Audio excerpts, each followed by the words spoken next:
Hello, ഇന്നൊരു കുട്ടി long video ആയിട്ടാണ് ഞാൻ വന്നിട്ടുള്ളത്. എൻ്റെ ഒരു ബെസ്റ്റ് ഫ്രണ്ടിന് വേണ്ടിയിട്ട് എൻഗേജ്മെൻറ്റ് ലെഹങ്ക ചെയ്യാനാണ്. റാണി പിങ്ക് കളറിലായിരുന്നു ബ്ലൗസ് പീസ് എടുത്തിട്ടുണ്ടായിരുന്നത്. ഈ ഒരു ടൈപ്പ് സ്കേർട്ട് ഞാൻ എങ്ങനെയാണ് മെഷർമെൻ്റ് എടുത്ത് കട്ട് ചെയ്യുന്നതെന്ന് വെച്ചിട്ടുണ്ടെങ്കിൽ, നമ്മുടെ waste round divided by number of panels നമുക്ക് തീരുമാനിക്കാം എത്ര പാനൽസ് വേണമെന്നുള്ളത്. ചിലവർ 8 എടുക്കും, 10 എടുക്കും, 12 എടുക്കും. ഞാനിവിടെ 16 എടുത്തിട്ടുള്ളത്. അത് ഡിവൈഡഡ് ബൈ കിട്ടുന്ന പാനൽസ് വെച്ചിട്ട് കിട്ടുന്ന ആ ഒരു ആൻസറില്ലേ, അതാണ് നമ്മൾ ആ സ്കേർട്ടിൻ്റെ മുകൾ ഭാഗത്ത് അടയാളപ്പെടുത്തേണ്ടത്.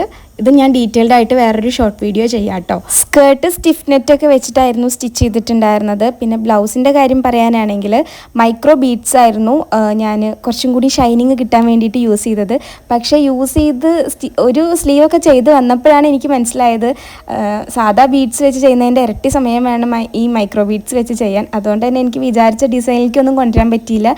പെട്ടെന്ന് ചെയ്ത് തീർക്കുന്ന രീതിയിലുള്ള ഒരു ഡിസൈനാക്കി. പിന്നെ അവൾക്കും അതിനെക്കുറിച്ച് വലിയ അഭിപ്രായങ്ങളൊന്നും ഇല്ലാത്തത് കാരണം ഞാൻ രക്ഷപ്പെട്ടു. തലേ ദിവസം ഞാൻ നോക്കി വെച്ചിട്ടുണ്ടായിരുന്ന ഓർണമെൻറ്റ്സിൻ്റെ ആ ഒരു സെറ്റ് തന്നെയായിരുന്നു കേട്ടോ അവൾ എടുത്തിട്ടുണ്ടായിരുന്നത്. എനിക്ക് സന്തോഷമായി. അത് കഴിഞ്ഞിട്ട് അടുത്ത പണി എനിക്ക് ഡ്രസ്സ് സ്റ്റിച്ച് ചെയ്യണമായിരുന്നു. കാരണം ഈ ഡ്രസ്സ് വാങ്ങാൻ വന്നപ്പോഴാണ് അവൾ എൻഗേജ്മെൻറ്റിന് ക്ഷണിക്കുന്നത്. വീട്ടുകാർ മാത്രമുള്ള ചെറിയൊരു ഫംഗ്ഷനായിരുന്നു. അതുകൊണ്ട് ആരും അങ്ങനെ വിളിക്കുന്നുണ്ടായിരുന്നില്ല.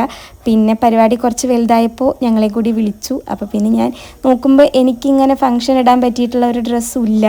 പിന്നെ നമ്മളൊക്കെ ഈ തലേന്നിരുന്ന് സ്റ്റിച്ച് ചെയ്യുന്ന ടീമായത് കാരണം അവിടെ ഉണ്ടായിരുന്നൊരു സാരി ഞാൻ മുൻപേ വെട്ടണം വിചാരിച്ച് വെച്ചിട്ടുണ്ടായിരുന്ന ഒരു സാരി ആയിരുന്നു.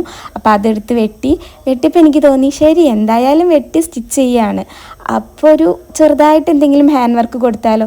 കാരണം എനിക്ക് എന്നുള്ളൊരു ഡ്രസ്സിൽ ഞാൻ ഇതുവരെ ഹാൻഡ് വർക്ക് ചെയ്തിട്ടുണ്ടോയെന്ന് ചോദിച്ചിട്ടുണ്ടെങ്കിൽ സാധാ സൂചി നൂലും വെച്ചിട്ട് ചെറിയൊരു സ്പ്രെഡ് വർക്ക് ഏതൊരു ടോപ്പിൽ ചെയ്തിട്ടുണ്ട്. പക്ഷെ ആരി വർക്കായിട്ട് ഞാൻ ഇതിലാണ് ഫസ്റ്റ് ടൈം ചെയ്യുന്നത്. മറ്റുള്ളവർക്ക് ചെയ്യുന്ന പോലെ അല്ലല്ലോ, സ്വന്തമായിട്ട് ചെയ്യുമ്പോൾ എന്താ ഡിസൈൻ വേണമെന്ന് സത്യം പറഞ്ഞാൽ എനിക്കൊരു ഐഡിയ ഉണ്ടായിരുന്നില്ല.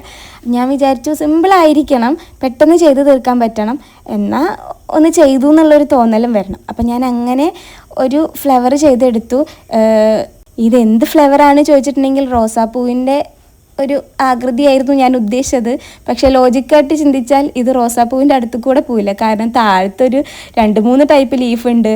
പിന്നെ അതിൻ്റെ നടുക്ക് കൊടുത്തിരിക്കുന്ന സ്റ്റോൺ ഗ്രീനാണ്. അങ്ങനെയൊക്കെ വെച്ച് നോക്കുമ്പോൾ ഇത് റോസാപ്പൂവല്ല, ഇതുവരെയും പേരിടാത്ത എന്തോ ഒരു പൂവാണ്.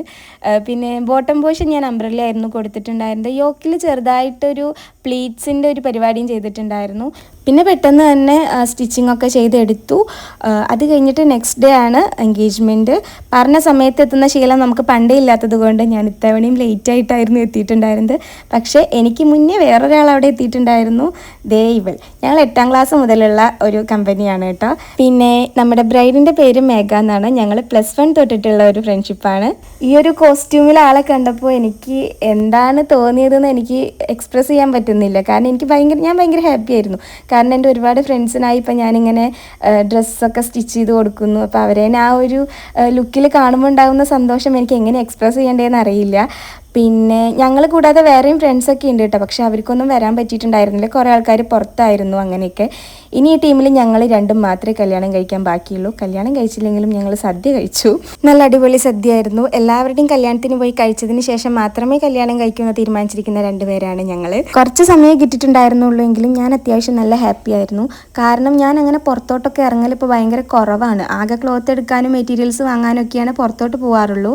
അപ്പോൾ അതിൽ നിന്നൊരു ചെറിയൊരു ബ്രേക്ക് എടുത്തിട്ട് ഇതിന് വന്നപ്പോൾ എനിക്ക് അത്യാവശ്യം എൻ്റെ മൈൻഡ് ഒന്ന് സെറ്റായിട്ടുണ്ടായിരുന്നു. എപ്പോഴും വർക്ക് മാത്രമായാൽ ശരിയാവില്ലല്ലോ.